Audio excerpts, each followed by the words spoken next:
Hallelujah. യേശുവിൽ ഏറ്റവും പ്രിയമുള്ള സഹോദരി സഹോദരന്മാരെ, വലിയ ആഴ്ചയിലേക്ക് നാം പ്രവേശിച്ചിരിക്കുക എങ്കിൽ കുരിശിനെക്കുറിച്ചും ക്രൂശിതനെക്കുറിച്ചും നമുക്ക് ധ്യാനിക്കാം, പ്രാർത്ഥിക്കാം. ക്രൂശിതൻ്റെ കൃപ സ്വീകരിച്ചവരും കൃപയോട് മറുതലച്ചവരും. ഒന്നാമത് വലതുവശത്തെ കള്ളൻ. മാനസാന്തത്തിൻ്റെ വഴിയിലൂടെ പറുദീസായിലേക്ക് യാത്ര ചെയ്തിരുന്ന വലതുവശത്തെ കള്ളൻ്റെ കുരിശിലേക്കുള്ള മൊഴിയുടെ പ്രത്യുത്തരമായിരുന്നു യേശുവിൻ്റെ ഈ പ്രഖ്യാപനം.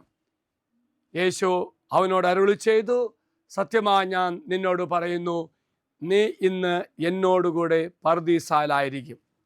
യേശുവിൻ്റെ ഈ പ്രഖ്യാപനം കേട്ട മാത്രയിൽ തന്നെ നല്ല കള്ളൻ സ്വർഗീയ അനുഭവം കൊണ്ട് നിറഞ്ഞു. നല്ല കള്ളൻ്റെ യാത്ര ഇങ്ങനെയായിരുന്നു. രാവിലെ അവൻ കുറ്റവാളിയായി വിധിക്കപ്പെട്ടു.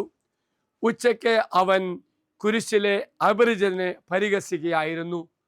3 മണിയായപ്പോഴേക്കും അവൻ്റെ മുൻവിധികളും സംശയങ്ങളും പ്രത്യാശയായി മാറുന്നു.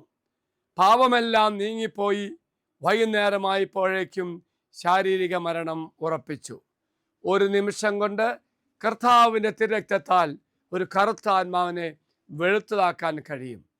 ഒരു വ്യക്തി കർത്താവിൽ വിശ്വസിച്ച് മാനസാന്തപ്പെടുമ്പോൾ ഒരു അത്ഭുതം സംഭവിക്കുന്നു.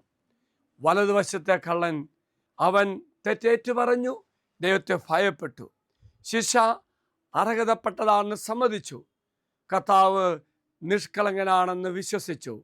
ജീവിതത്തിൻ്റെ വിജയനിരക്കുകളല്ല ഒരുവന് രക്ഷ നൽകുന്നത്. ഒരു നല്ല വിശ്വാസ ജീവിതമാണ് രക്ഷ തരുന്നത്. Praise the Lord. ഹല്ലേലൂയ. അച്ഛനീശ്വര ആശീർവാദം തരാം. നമ്മുടെ കർത്താവായ ഈശോ കൃപയും പിതാവായ ദൈവത്തിൻ്റെ സ്നേഹവും പരിശുദ്ധാത്മാവിൻ്റെ സഹവാസം കൂടെ ഉണ്ടായിരിക്കട്ടെ, ഇപ്പോഴും എപ്പോഴും എന്നേക്കും. ആമേൻ.